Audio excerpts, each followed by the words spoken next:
Eric Halterman of RotoWire here with 6 players to pick up this week, including several recent call-ups, starting with Jordan Lawlar, who is a big-name shortstop prospect recently called up by the Diamondbacks.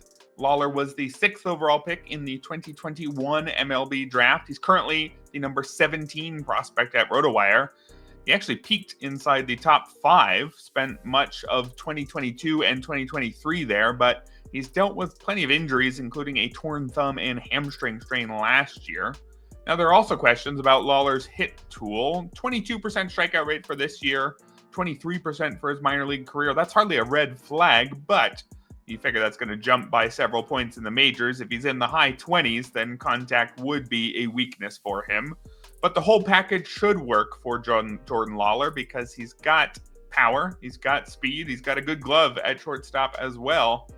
The problem for Lawlar's immediate fantasy value is his playing time. The Diamondbacks have talked about playing him just about 4 times a week, and there's no regular spot in the Arizona infield unless Ketel Marte's hip issue winds up sending him to the IL. Geraldo Perdomo is having a breakout season, so there's just not an opportunity at shortstop. Marte's at second, and Eugenio Suarez is at third.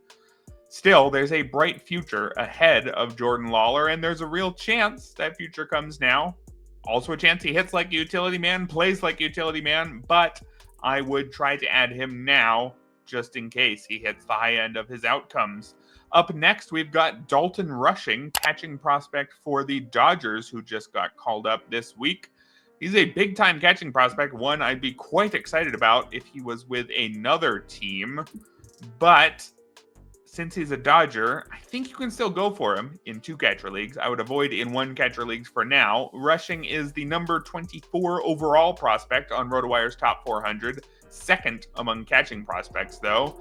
And Rushing is really an all-rounder. He's got the ability to hit for modest average and modest power. 26 homers, actually, in 114 games in the 2 highest levels of the minors last year, while batting .271. So he's got the bat, got a glove as well. He's not fast. He's not going to steal a lot of bases, but he is athletic enough to maybe spend some time in the outfield. Now, unfortunately, Rushing is going to need to spend some time in the outfield if he's going to be particularly relevant for fantasy purposes, because he's stuck at Will Smith's backup, and Will Smith isn't going to give him a ton of time, and we can't just move one of them to DH like, say, Salvador Perez does in Kansas City, because you might have heard of Shohei Ohtani.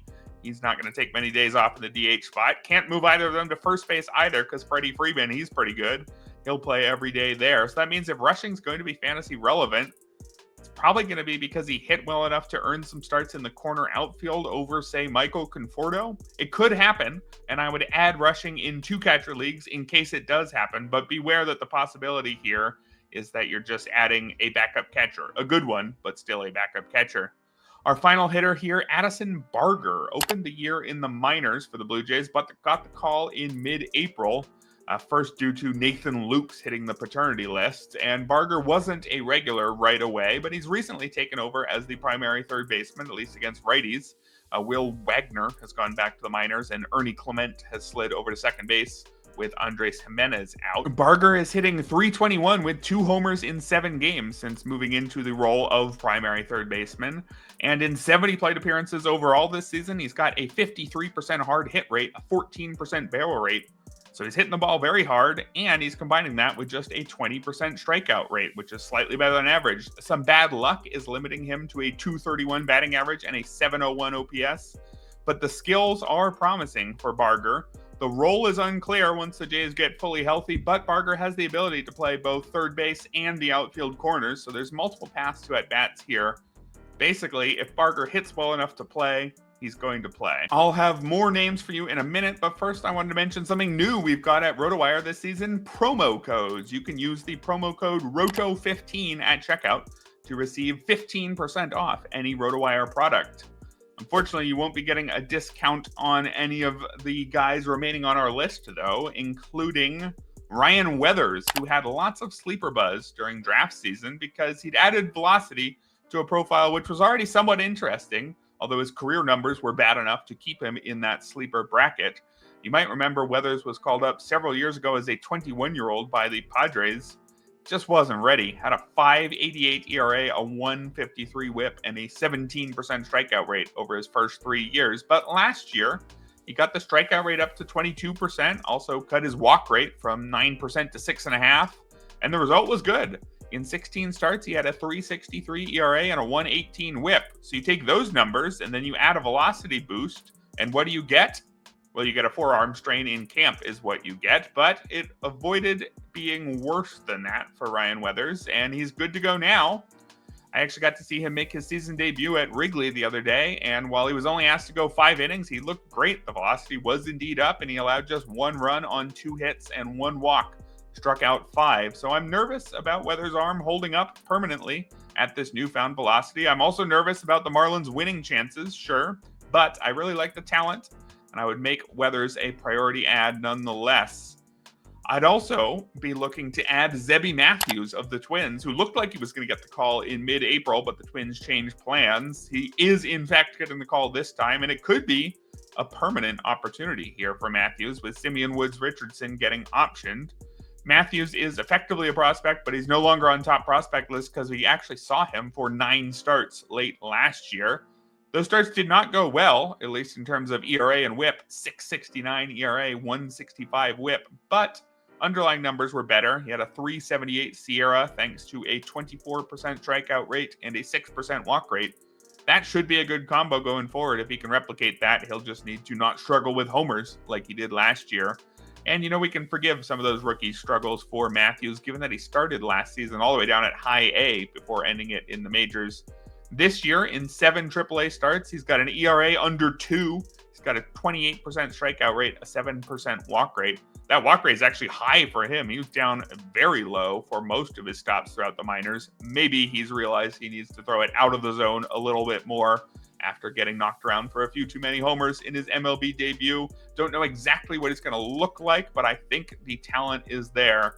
I want Zebby Matthews on my roster.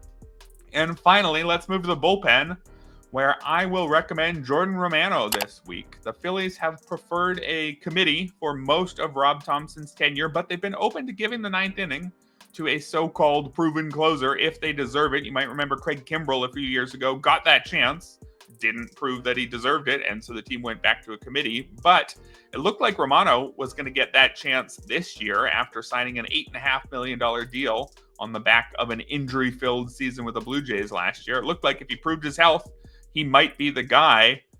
Well, he was healthy early on, but he wasn't good. 13.50 ERA, 2.25 whip, just 1 save in his first 11 games. Just a 19% strikeout rate, 13% walk rate over that stretch. It was Jose Alvarado who was the clear committee leader in Philadelphia. And while Alvarado has not really done anything to pitch his way out of the job, Romano has actually pushed his way to the top spot in the committee in his recent outings. You look at his last 6 appearances, he's thrown 6 scoreless innings, 3 saves. No other Philly has more than 1 over that stretch. He's allowed just 3 hits, 0 walks, and he struck out 8. Now, other guys still are getting some save chances, so I would still say this is a committee, but the committee leader on a good team usually gives you enough saves to be worth rostering. Jordan Romano is that committee leader right now for the Phillies, though do be ready to jump ship soon. This situation should be fluid. It could be Alvarado who gets the job back. Maybe it's Matt Straub. Maybe Orion Kerkering figures things out. I don't know if you'll want Romano in August, but I do think you want him for the rest of May, and we'll tackle June when we get there. That'll do it for today's video. Let me know in the comments if you plan on picking up any of these players, and check out the Saturday edition of the RotoWire Fantasy Baseball Podcast, where Ryan Boyer and I will go over our favorite waiver wire pickups every single week for the rest of the season.